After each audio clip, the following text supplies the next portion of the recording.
Hello दोस्तों, कैसे हो आप सभी। आशा करती हूँ आप सभी स्वस्थ होंगे। मैं आप सभी का अपने चैनल हिंदी क्लासेस में बहुत बहुत स्वागत करती हूँ। तो हम करने जा रहे हैं भाई हमारा 6 पेपर, छठा पेपर है ये आज का, यानी आज की छठी क्लास है। यूजीसी नेट के जो पुराने प्रीवियस ईयर पेपर है मैं वो आपको करवाने करवाने लग रही हूँ भाई। ठीक है, 2017 दिसंबर का ये आज पेपर है। आप सभी को पता है पहले क्या होते थे, यूजीसी नेट के पेपर एक साल में 2 बार होते थे, जून में और दिसंबर में। ठीक है, तो मैंने इसका जून 2007 का भी करवा दिया है। ठीक है, और 2006 के भी मैंने दोनों पेपर करवा दिया और 2005 के भी मैंने दोनों पेपर करवा दिए भाई। ठीक है, आज हमारा क्या है, ये 6 पेपर है। ठीक है, और किस विषय का है, हिंदी विषय का ये पेपर रहेगा। देखो भाई, मैं थोड़े दिन से क्लास नहीं ले पा रही थी क्योंकि मेरे घर में थोड़ी मम्मी की तबीयत ज़्यादा ख़राब है। ठीक है, इसलिए, लेकिन मैंने आपके लिए प्राइमर लगाया था जो काफ़ी आपके लिए महत्वपूर्ण क्लासेस थी उसकी। ठीक है, तो प्लीज़ आप उसको देख लेना। ठीक है, और मुझे आज एक टाइम बताना जिस टाइम मैं आपको क्लास प्रोवाइड करवा सकूं। एक ही टाइम होना चाहिए सबका। ठीक है भाई, चलो देखते हैं, या आप अपनी राय देना आप किस टाइम मेरी क्लास चाहते हो, तो मैं उसी टाइम कोशिश करूँगी आपको क्लास प्रोवाइड करवाऊँ। ठीक है भाई, तो आज का पहला क्वेश्चन है हमारा 2017 का पेपर है, सॉरी 2007 का पेपर दिसंबर का। और पहला क्वेश्चन है भाई इसका, आचार्य स्कूल के अनुसार हिंदी साहित्य का आविर्भाव कब से माना जा सकता है। प्राकृत से, संस्कृत से, प्राकृत की अंतिम अपभ्रंश अवस्था से, या पाली से। तो प्राकृत की अंतिम अपभ्रंश अवस्था से क्या है भाई, हिंदी साहित्य का आविर्भाव माना जाता है। देखो भाई, ये क्वेश्चन जो है मैंने आज आपको छठा पेपर करवाने जा रही हूँ, लगभग सभी में ये क्वेश्चन पूछा गया है। ठीक है, तो यही है PYQ लगाने का हमारे लिए सबसे अच्छा बेनिफिट। अपभ्रंश के प्रथम महाकवि कौन है, किसके पूछे भाई, अपभ्रंश के प्रथम पूछे हैं महाकवि कौन है। हेमचंद्र है, स्वयंभू है, रामचंद्र है, सोमप्रभ सूरी है। तो कौन है भाई, स्वयंभू क्या है, अपभ्रंश के प्रथम महाकवि है। और स्वयंभू जी को क्या कहा जाता है, अपभ्रंश का वाल्मीकि कहा जाता है। क्या कहा जाता है भाई, वाल्मीकि कहा जाता है। और क्यों कहा जाता है, क्योंकि इन्होंने भाई क्या लिखा था, पवन चरियु लिखा था। क्या लिखा था, पवन चरियु। ठीक है, और किस पे था ये, राम कथा पर ये आधारित था, इसलिए इनको क्या कहा जाता है, अपभ्रंश का वाल्मीकि कहा जाता है, स्वयंभू को कहा जाता है भाई। जो हेमचंद्र है वो आप सभी को पता, ये हमारे क्या है, एक जैन आचार्य थे। ठीक है, और इन्होंने भाई इन्होंने लिखा है हमारे लिए जो अपभ्रंश की जो तीनों अवस्थाएं हैं, संस्कृत है। इन्होंने पहले तो सबसे पहले लिखा है इन्होंने शब्दानुशासन। ठीक है, सबसे पहले क्या था, ये एक व्याकरण ग्रंथ था और शब्दानुशासन इन्होंने लिखा था। ठीक है, उसके बाद है हमारे सोमप्रभ सूरी है। ठीक है, इन्होंने क्या लिखा था भाई, ये भी क्या थे, एक जैन पंडित थे। ठीक है, और इन्होंने कुमारपाल प्रतिबोध लिखा था। क्या लिखा था भाई, कुमारपाल प्रतिबोध, कुमार पाल प्रतिबोध लिखा था भाई। ठीक है, और ये रामचंद्र कोई नहीं है। अगला है, हिंदी का प्रथम महाकाव्य कौन सा है। ठीक है भाई, तो कौन सा है प्रथम महाकाव्य, किसका पूछा है, हिंदी का पूछा है। तो पृथ्वीराज विजय है, रामचरितमानस है, पृथ्वीराज रासो, या पद्मावत है। तो कौन सा है भाई हिंदी का प्रथम महाकाव्य, तो पृथ्वीराज रासो क्या है, हिंदी का प्रथम महाकाव्य है भाई। और ये किसने लिखा था, ये लिखा था चंद्र बरदाई ने। किसने लिखा था भाई, चंद्र बरदाई ने लिखा था भाई। और जो हमारे पास पृथ्वीराज विजय है, जो पृथ्वीराज विजय है वो किसने, इसके रचयिता कौन है, इसके रचयिता है ज्यानक। ठीक है, ये भी पेपर में पूछा जाता है। जो पृथ्वीराज विजय है उसका लेखक कौन है, तो ज्यानक क्या है, इसके लेखक है। और यह भी क्या है, एक ऐतिहासिक दृष्टि से पृथ्वीराज विजय का बहुत महत्वपूर्ण क्या है, ये महत्वपूर्ण रचना है भाई इनकी। ठीक है, और ये किस पे आधारित है, पृथ्वीराज चौहान का वीरतापूर्ण वर्णन इसमें भी किया गया। फिर इसके बाद है रामचरितमानस।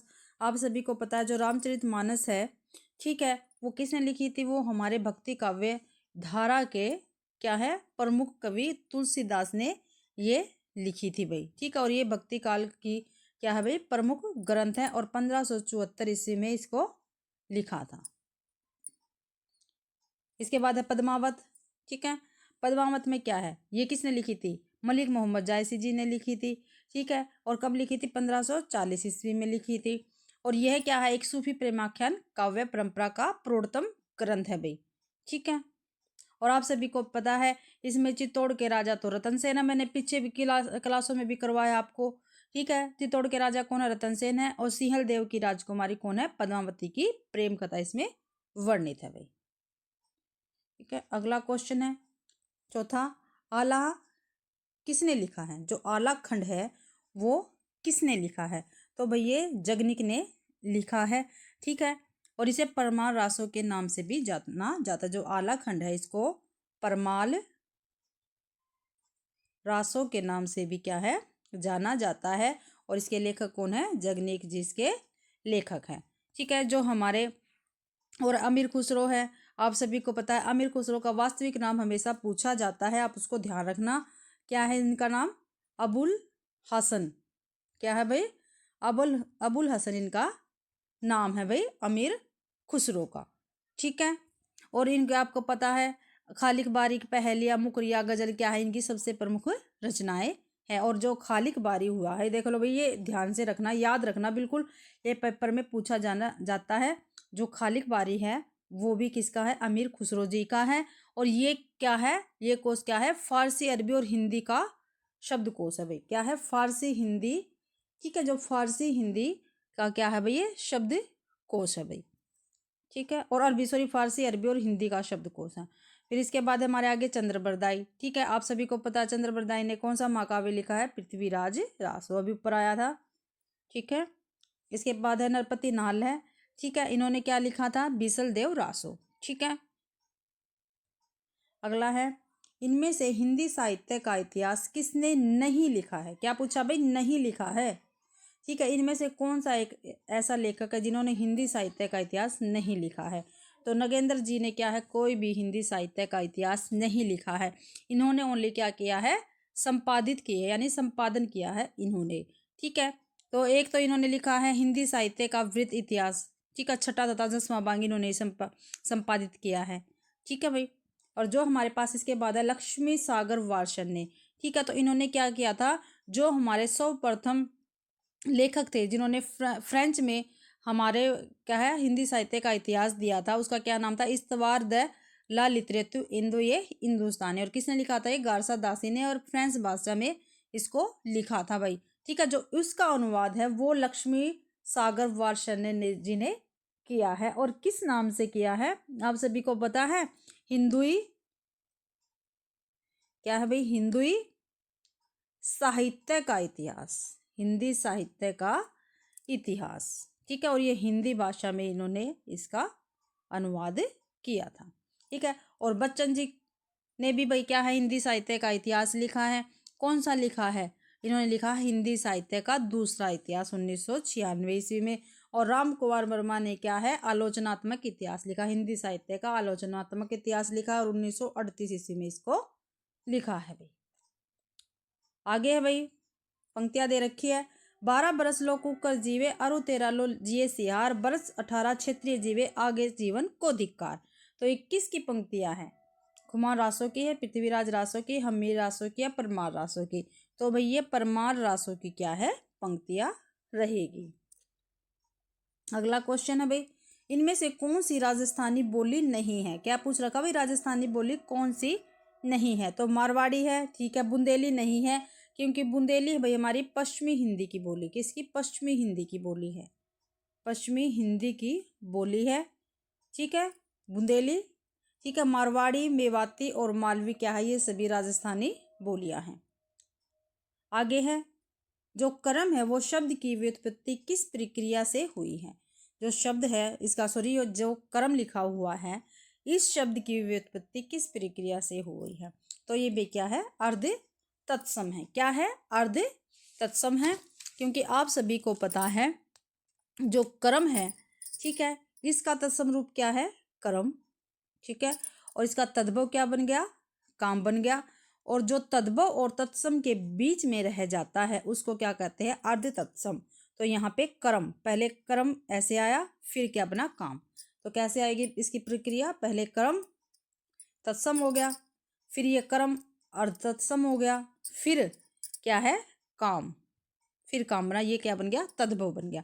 जो तद क्या है, तत्सम और तद्भव के बीच में होता है उसको अर्तत्सम कहते हैं। ठीक है, क्योंकि ये पहले कर्म से ऐसे कर्म बना, फिर क्या बना, काम बना। ऐसे ही पहले देखो भाई, चंद्र, चंद्र क्या बनेगा हमारे पास, तद्भव। ठीक है, और ये चंद्र क्या बनेगा हमारे पास, अर्ध तत्सम। ठीक है, और जो चांद है वो क्या बनेगा, तद्भव बनेगा। चंद्र तत्सम, चंद्र अर्ध तत्सम, और चांद क्या है हमारा, तद्भव भाई। ठीक है, आ गया समझ में। अगला है क्वेश्चन 9, स्वाभाविक और स्वागत। ठीक है, इन दोनों शब्दों में कौन सा उपसर्ग है। ठीक है, दोनों में सव है, दोनों में सु है, नहीं है भाई। दोनों में क्रम से सव और सु है, बिल्कुल ठीक है। दोनों में क्या है, सव और सु है, ये भी क्या है, गलत है। क्योंकि आप सभी को पता है भाई, जो स्वाभाविक है वो सव प्लस में, ठीक है, अभाविक होता है। ठीक है, ऐसे भी लिखा जाता है। और अगर इसको हम पूरा तोड़े अच्छी तरह से तो सव मूल शब्द आएगा इसका भाव, और इसमें प्रत्यय लगा हुआ है इक। ठीक है, तो क्या बनेगा, स्वाभाविक बनेगा। मूल शब्द क्या आएगा, भाव आएगा इसका। ठीक है, ऐसे ही हमारा क्या है, स्वागत है। स्वागत में भाई सु उपसर्ग होती है, सु प्लस में आगत, क्या हो गया, स्वागत। ठीक है, अगला है हिंदी का पहला दैनिक समाचार पत्र कौन सा। क्या पूछा भाई, दैनिक समाचार पत्र पूछा, पत्रिका नहीं पूछी है। ठीक है, तो बंग दर्शन है, नहीं। समाचार सुधावर्षन है, हाँ जी, यही क्या है, हमारा दैनिक समाचार पत्र है भाई। और उत्तर मार्ग क्या है, हमारी पहली पत्रिका है, ये क्या है, हमारी पहली पत्रिका है। ठीक है, और ये 30 मई 1826 ईस्वी में क्या थी भाई, इसका प्रकाशन हुआ था, और कलकत्ता से इसका प्रकाशन हुआ था। और किसने किया था, जुगल किशोर जी ने इसका संपादन किया था भाई। और आप सभी को ये तो पता होगा, जो 30 मई को हम क्या है, पत्रकारिता दिवस मनाते हैं। क्या बनाते हैं भाई, 30 मई को हम पत्रकारिता दिवस मनाते हैं। ठीक है, और जो भारत मित्र है, ठीक है, वो भी क्या है, एक दैनिक पत्र है। ठीक है, और इसका प्रकाशन 1877 ईस्वी में, ठीक है, कलकत्ता से हुआ, और बाल मुकुंद गुप्त जी ने इसका किया था। और ये भी क्या, एक साप्ताहिक था भाई। अगला है हमारे पास 11वां क्वेश्चन, अमिये हलाल मद भरे श्वेत श्याम रत्नार जेत मरत झुकी परत जेही चितवक एक बार। इन काव्य पंक्तियों के कवि कौन से हैं भाई। मैंने आपको बताया जो पंक्तियां हैं, ठीक है, जो पंक्तियां हैं उद्धरण है, हमारे कथन है किसी भी आलोचक के, ठीक है, या कविता से आते हैं या कहानी से आते हैं, तो वो आपको करने पड़ेंगे याद, और याद अभ्यास से ही होता है, इसकी कोई ट्रिक नहीं होती। तो प्लीज़ इनको ध्यान से करना। तो बिहारी की है, नहीं भाई। घनानंद की है, नहीं। मतीराम की है, नहीं। ये है रसलीन की है। किसकी है भाई, ये रसलीन की है। और आप सभी को पता है कि जो रसलीन है उनकी रचना का नाम है अंग दर्पण, और उसी की ये क्या है, काव्य पंक्ति है। ठीक है, और जो बिहारी है वो हमारे क्या है, एक सिद्ध रीतिकाल के सिद्ध कवि हुए हैं। ठीक है, इनमें से किस कवि ने लक्षण ग्रंथ नहीं लिखा। ठीक है, तो देव ने, नहीं भाई, देव तो क्या है, रीतिबद्ध कवि थे। पद्माकर ये भी रीतिबद्ध थे, भूषण भी रीतिबद्ध थे। लेकिन बिहारी क्या थे, ये रीति सिद्ध कवि है, और इन्होंने किसी भी लक्षण ग्रंथ की कोई रचना नहीं की है। देव ने, पद्माकर ने, भूषण ने रीतिबद्ध होकर लक्षण ग्रंथों की क्या है, रचना की है। जहाँ जो भी कवि लक्षण ग्रंथ लिखता है उसको क्या कहते हैं, रीतिबद्ध कवि कहते हैं, जो रीति में बद्ध कर लक्षण ग्रंथों की रचना। तो हाँ भाई, बरवे नाई का भेद के रचनाकार कौन थे, कौन है, तो कौन है भाई, रहीम जी है। और इनका पूरा नाम क्या है, कई बार पेपर में पूछा जाता है पूरा नाम। तो इनका पूरा नाम है अब्दुल, क्या है भाई, अब्दुल रहीम खान खाना, ये क्या है, इनका पूरा नाम है भाई। और कई बार पेपर में पूछा जाता है। और जो रसलीन जी है, इनका देखो भाई, वैसे तो इनका पूरा नाम है, जो रसलीन है, मैंने अभी आपको बताया, इन्होंने अंग दर्पण की रचना की थी। और इनका पूरा नाम है सैयद गुलाम नबी। ठीक है, क्या है, सैयद गुलाम नबी है भाई। ठीक है, है। और इनका जो उपनाम है वो क्या है भाई, रसलीन है। क्या है, रसलीन है इनका उपनाम। और जो बिहारी जी है वो तो आपको पता है भाई, रीति सिद्ध कवि हुए हैं और इन्होंने क्या है, एकमात्र ही रचना लिखी है और क्या है उसका नाम, बिहारी सतसई। ठीक है। और जो मतीराम है, ठीक है, वो भी क्या है, एक रीतिबद्ध कवि है। ठीक है। और इनकी रचनाएं देखते हैं, ललित ललाम है इनकी, क्या है, ललित ललाम है। ठीक है। मतीराम सतसई है। ठीक है। रसराज है, अलंकार है, पंचसिका है। ठीक है भाई, ये क्या है, हमारे मतीराम की रचनाएं हैं। अगला क्वेश्चन है, इनमें से कौन सा, इनमें से भाई कौन सा क्या है, इनमें से कौन वैष्णव भक्ति का आचार्य नहीं है। तो कौन इसमें वैष्णव भक्ति का आचार्य नहीं है, वल्लभाचार्य है, मध्वाचार्य है, रामानुजाचार्य है या शंकराचार्य। तो शंकराचार्य क्या है, वैष्णव भक्ति का आचार्य नहीं है भाई, क्योंकि ये क्या है, एक अद्वैतवाद के क्या है, संपादक थे भाई। ठीक है। इन्होंने क्या था, संप्रदाय इन्होंने अपनाया था, अद्वैतवाद। ठीक है। और सभी क्या है, ये वैष्णव भक्ति का इन्होंने प्रचार किया था। अगला है, इनमें से कौन काशी नागरिक प्रचारणी सभा के संस्थापकों में नहीं है भाई। तो बाबू श्यामदास हैं, ठाकुर शिव कुमार सिंह है, राम नारायण मिश्र जी है, ठीक है, या रामचंद्र शुक्ल जी है। तो डी ऑप्शन इसका ठीक रहेगा भाई। जो रामचंद्र शुक्ल जी है वो काशी नागरिक प्रचारणी सभा के संस्थापक नहीं है। ठीक है भाई। और भाई देखो, आप सभी को पता, जो काशी नागरिक प्रचारणी सभा है, ये 1893 ईस्वी में इसकी स्थापना हुई थी। और कहाँ पे हुई थी, काशी में हुई थी। और इसके श्याम सुंदर दास, ठीक है, राम नारायण मिश्र जी है, और भाई शिव कुमार सिंह थे। ठीक है। ये क्या है, इसके संपादक थे। ठीक है। और इस संस्था का कार्य क्या था, हिंदी के प्रचार प्रसार को बढ़ाना। इस संस्था द्वारा प्रकाशित एक प्रसिद्ध पुस्तक है, क्या नाम उसका, हिंदी साहित्य का बृहत इतिहास, जो 16 खंडों में है भाई। ठीक है।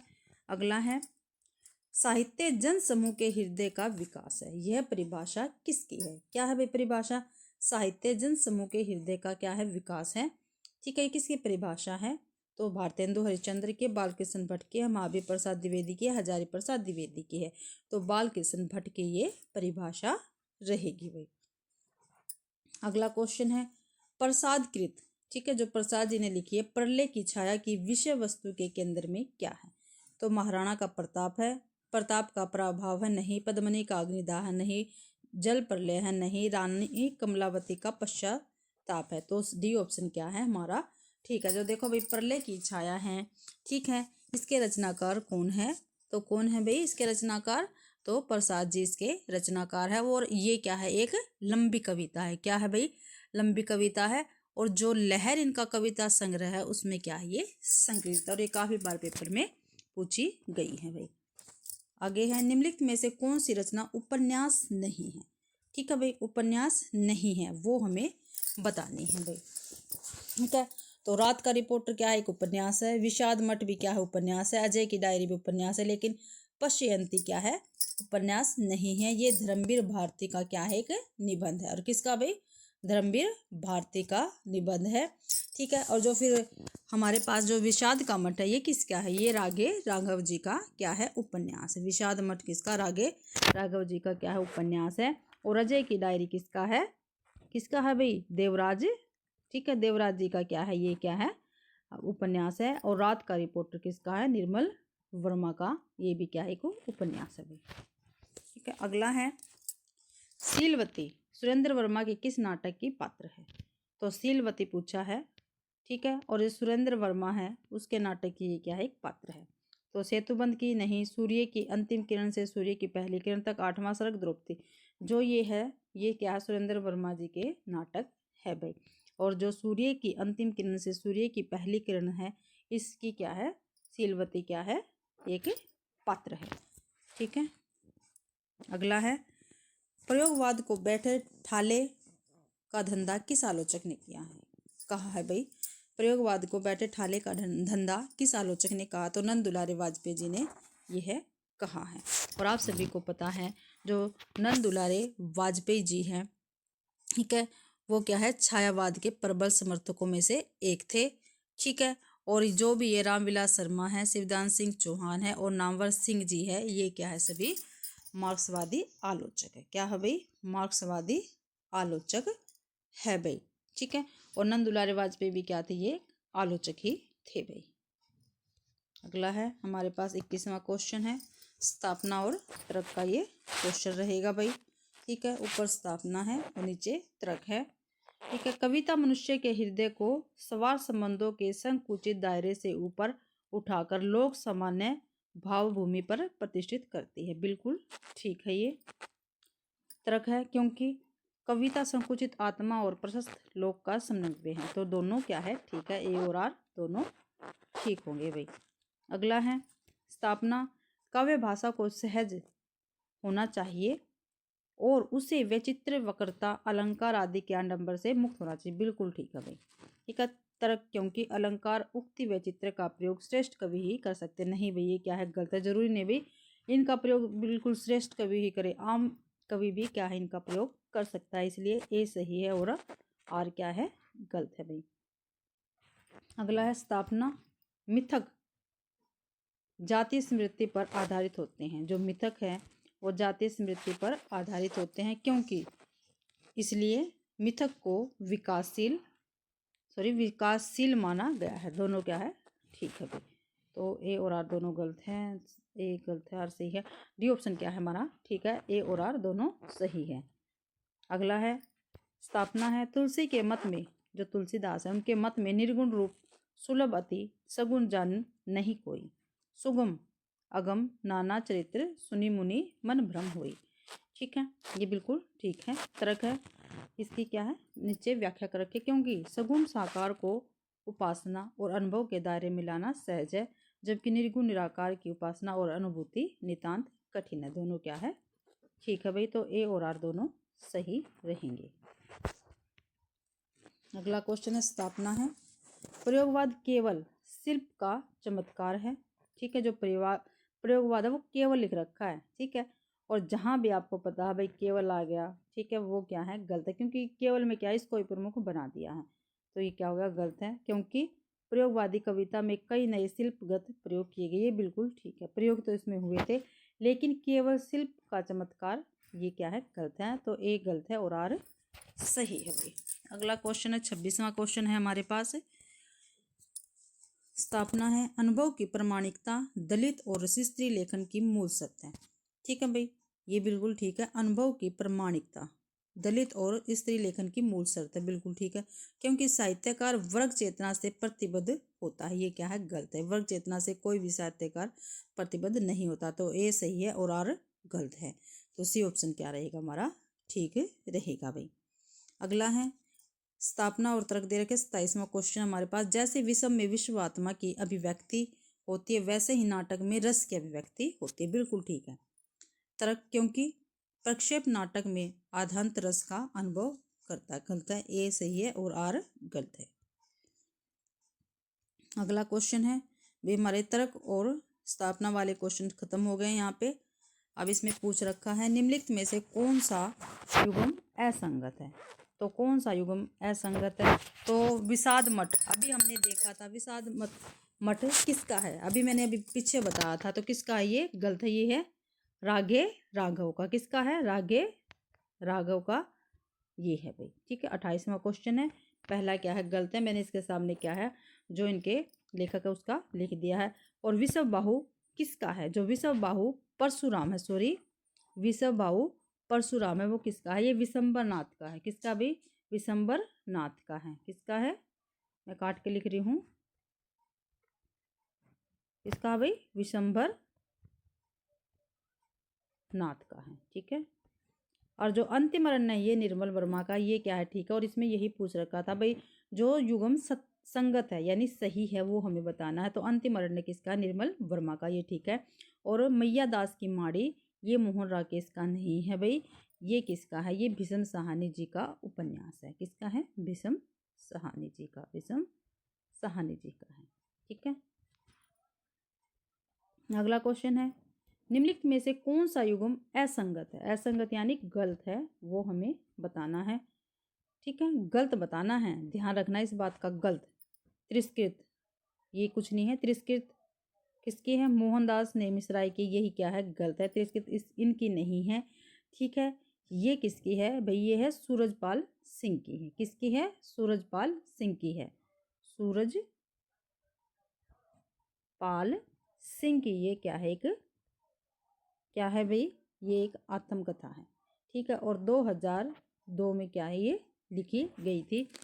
और अगला है अन्या से अनन्या प्रभा खेतान। ठीक है, झूठन ओम प्रकाश वाल्मीकि। ठीक है, हाथ से रमीनिका गुप्ता क्या है? ठीक है। और जो अन्या से अनन्या थी ये 2007 में प्रकाशित हुई थी, और झूठन 1997 में प्रकाशित हुई थी, और हाथ से हुई थी 2007 में। किसमें? सॉरी भाई, 2005 में हुई थी। ठीक है, और जो सूरजपाल सिंह चौहान है और ओम प्रकाश वाल्मीकि जी है, आप सभी को पता है क्या है? इनकी आत्मकथा क्या है? दलित आत्मकथा के अंतर्गत आती है भाई, ध्यान रखना ये। निम्नलिखित में से कौन सा युग्म संगत है? क्या पूछा है भाई? संगत है वो पूछा है। ठीक है, इसमें ध्यान रखना, कहीं संगत पूछते हैं, कहीं असंगत पूछते हैं। ठीक है, आह वेदना मिली विदाई, तो किसकी है? ये जयशंकर प्रसाद जी की है। ये क्या है? बिल्कुल ठीक है भाई।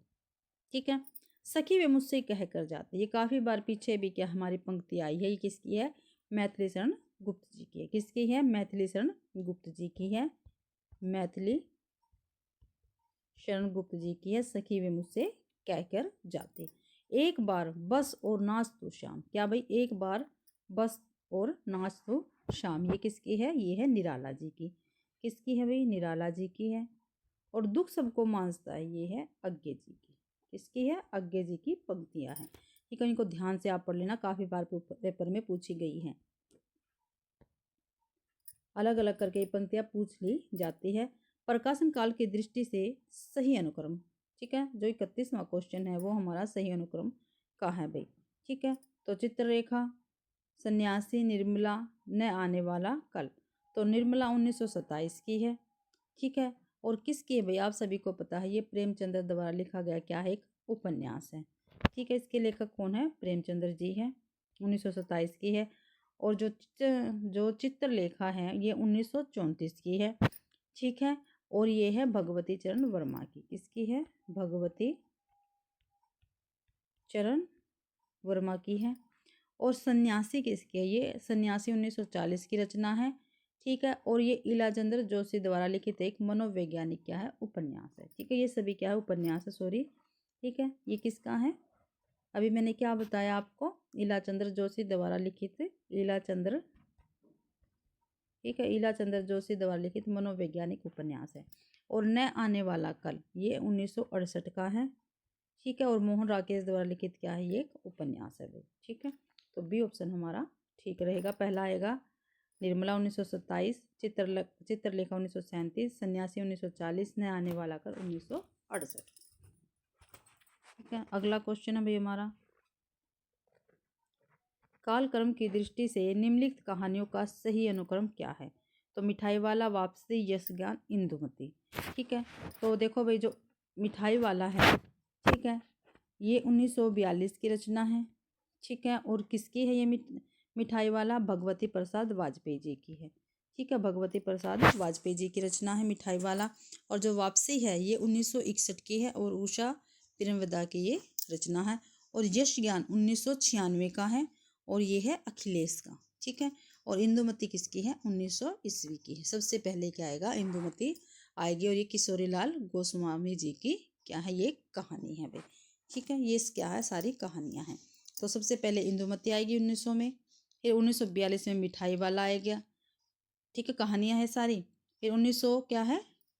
1961 में वापसी, उषा प्रेमदा की है ये। और यश ज्ञान क्या है? 1996 में अखिलेश का है।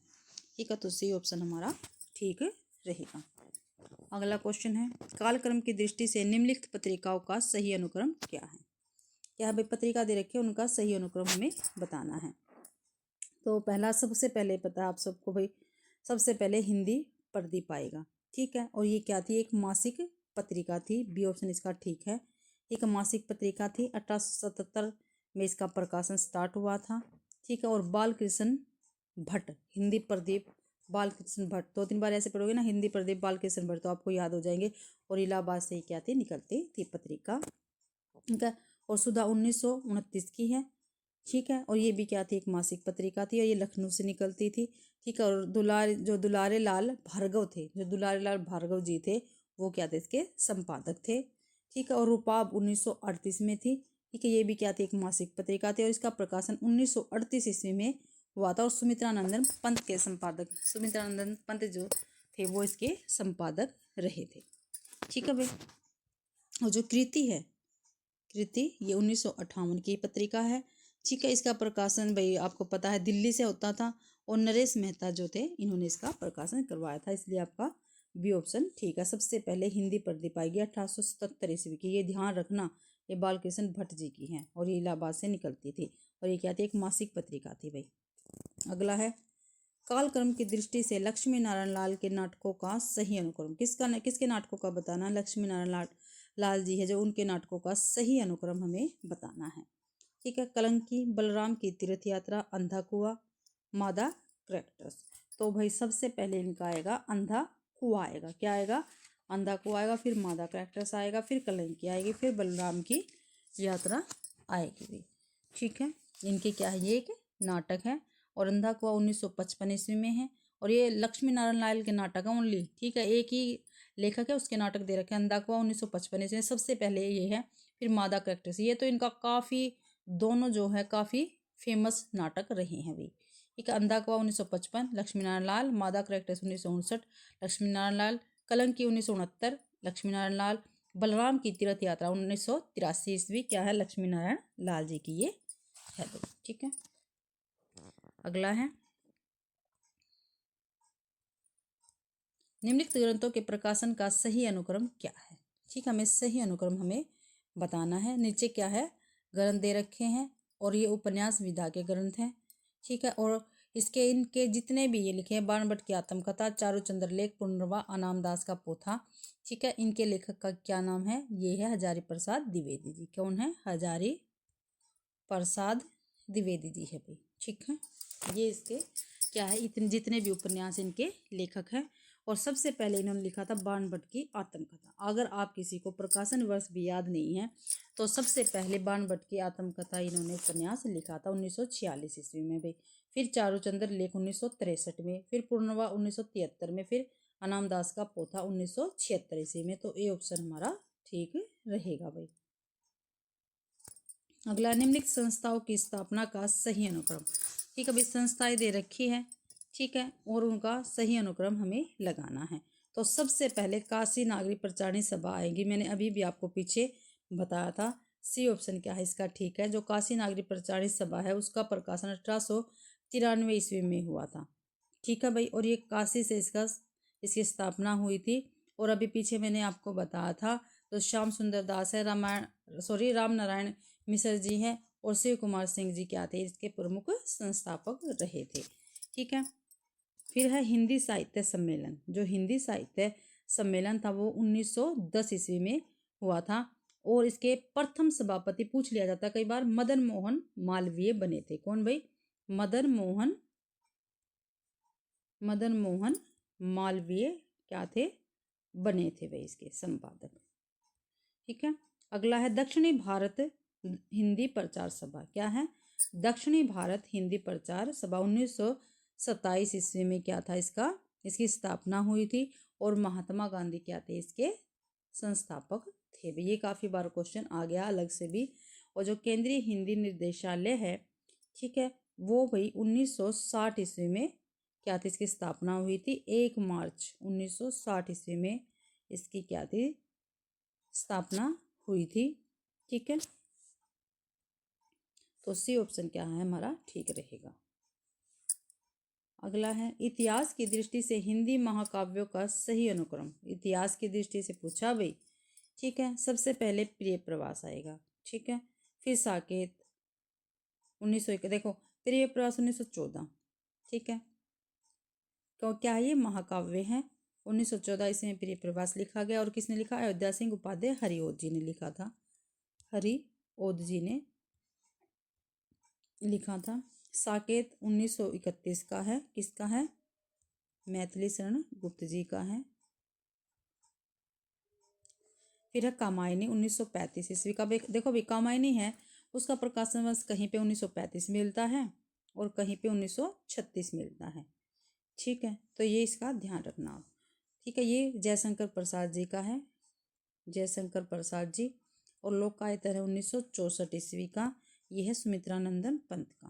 किसका है? सुमित्रानंदन पंत जी का है भैया। तो सी ऑप्शन हमारा ठीक रहेगा इसका। अगला है पंक्तियाँ दे रखी है और उनकी भाषाओं के साथ क्या है, उनका मिलान करना है, सुमेलित करना है इनकी भाषाओं के साथ भाई। का पूछू तुम धातु निछोई, जो गुरु किन्हे अंतर पट ओही। तो ये किसकी है? अवधि की है ये। ढोला मारिए ढिल्ली में है, मुच्छी मेरु शरीर। तो ये अपभ्रंश की है। जो मांगू सो देहु मनोहर, ये है बात तेरी। ठीक है, तो ये ब्रिज की है, ब्रज भाषा की, सॉरी। उसकी चोटी सटकाई लख नागिन, अपनी कैंची छोड़ सटक गई। तो ये है खड़ी बोली।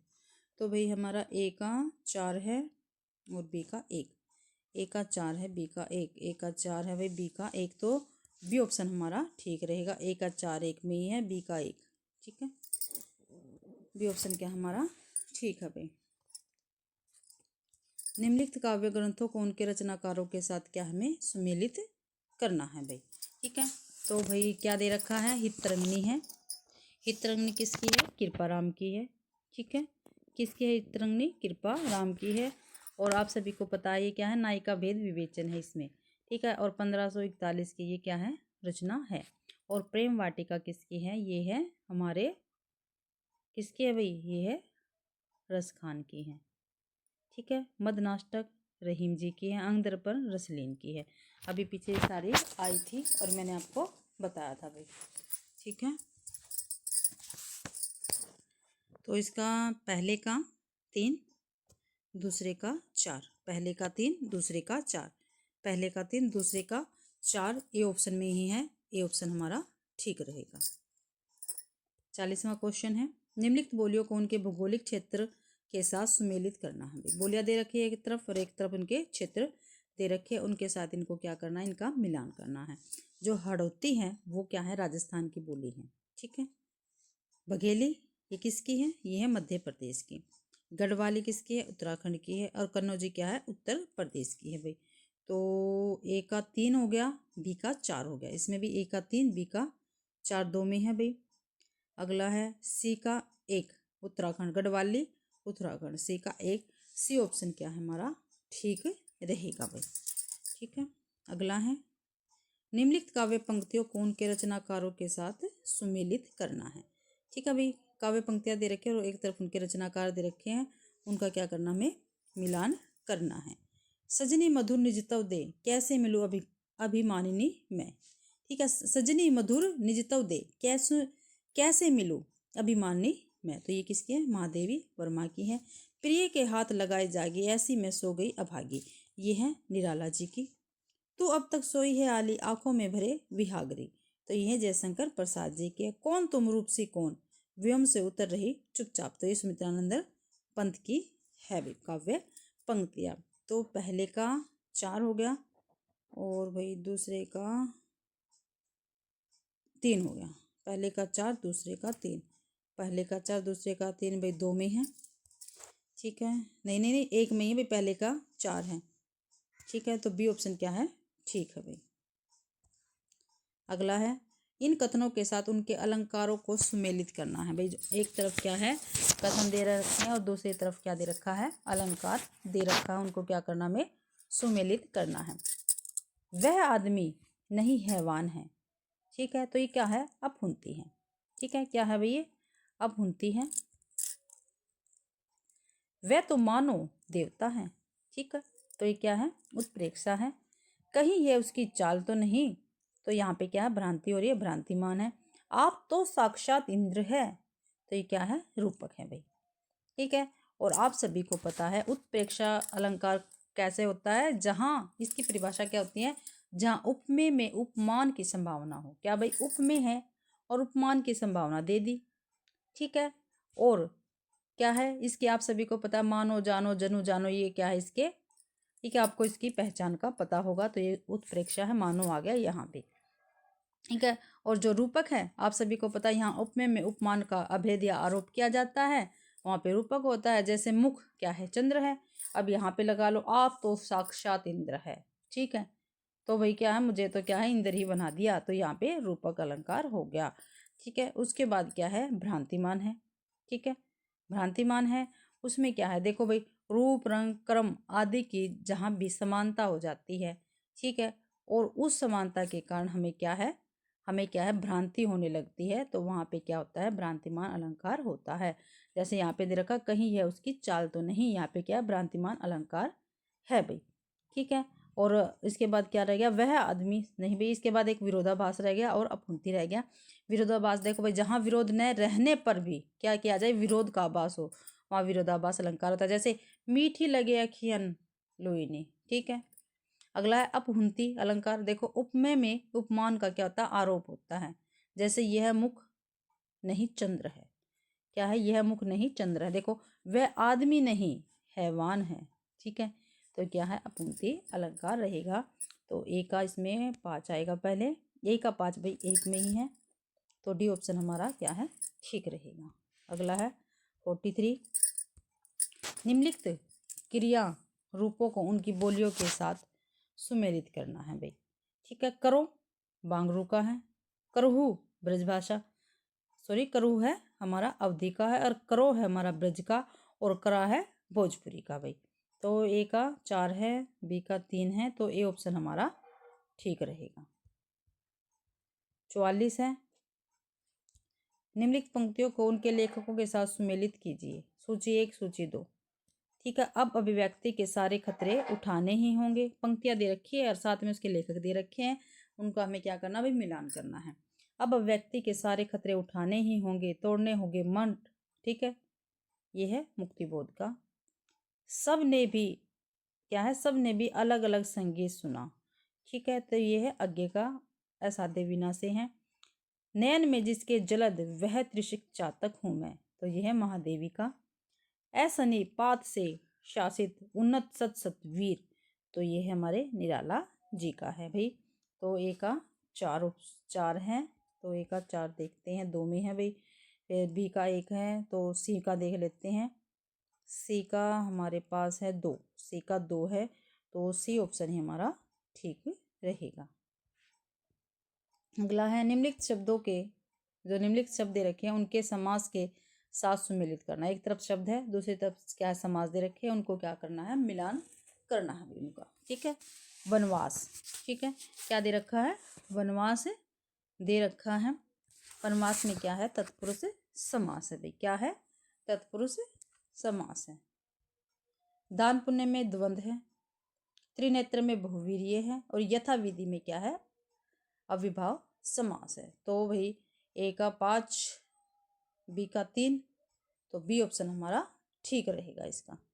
अब देखते हैं नीचे क्या है, गद्य दे रखा है। ठीक है, उसको पढ़ के हमें क्या है, क्वेश्चनों के आंसर लगाने हैं। तो पढ़ते हैं हम, ध्यान से सुनना आप सभी। आरंभ में मानवतावाद मानवता को शोषण और बंधन से मुक्त करने के महान और उदार आदर्शों से चालित हुआ था। तत्व चिंतकों और साहित्य मनुष्यों के मन में इस आदर्श का रूप बहुत ही उदार था, पर व्यवहार में मनुष्य की उदारता केवल एक ही राष्ट्र के मनुष्य की मुक्ति तक सीमित होकर रह गई। धीरे धीरे राष्ट्रीयता नामक देवी का जन्म हुआ। यह एक हद तक प्रगतिशील विचारों की ही उपज थी।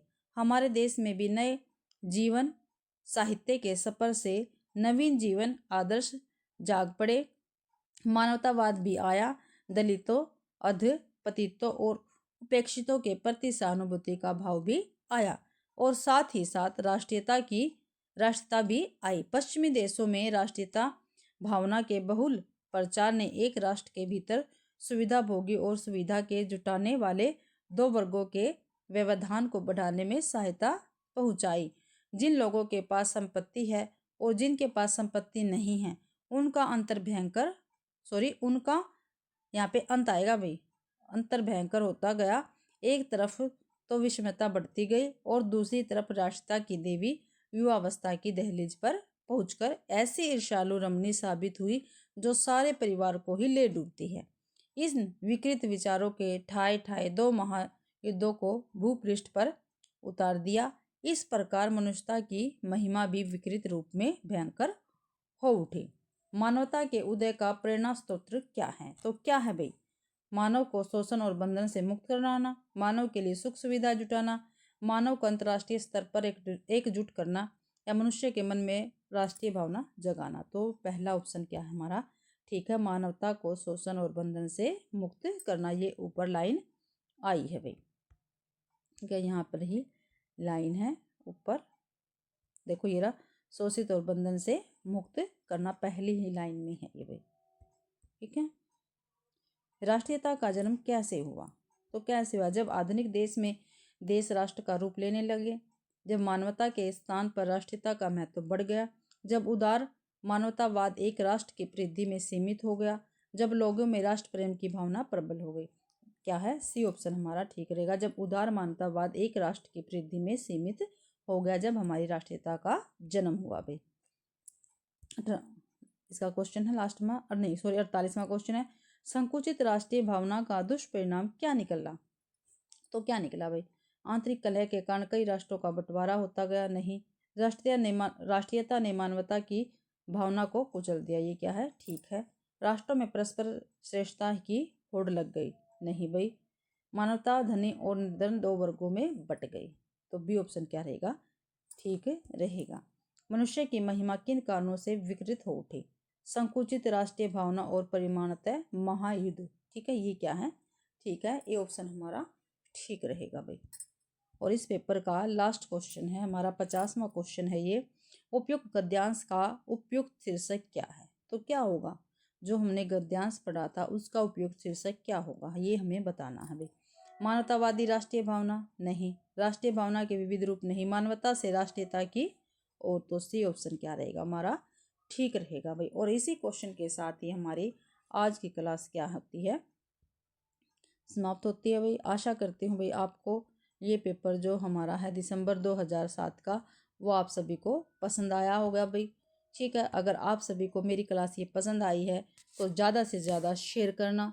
ठीक है भाई। और लाइक तो आप करना बिल्कुल भी ना भूला करो, और कमेंट भी करना मत भूला करो, जिससे मुझे पता चल सके कि भाई आपको क्लास कैसी लगी है। और प्लीज़ आप मुझे टाइम सजेस्ट करना भी, मैं क्लास किस टाइम अपलोड करूँ, जिस टाइम आप देख सकते हो। ठीक है। और भाई मेरे चैनल को सब्सक्राइब जरूर किया करो, क्योंकि मेरा चैनल क्या है भाई, नया है। ठीक है, तो उसको सब्सक्राइब जरूर करना। ठीक है। और आप सभी का मेरी क्लास देखने के लिए बहुत बहुत धन्यवाद।